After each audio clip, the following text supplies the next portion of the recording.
Wakorintho wa kwanza sura moja mstari wa 12 mpaka mstari wa 13. Tuangalie neno linasema hivi.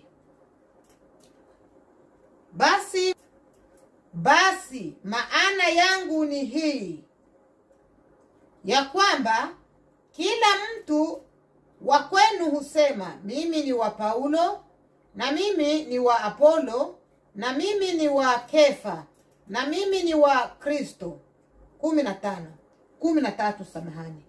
Je, Kristo amegawanyika? Je, Paulo alisulibiwa kwa ajili yenu?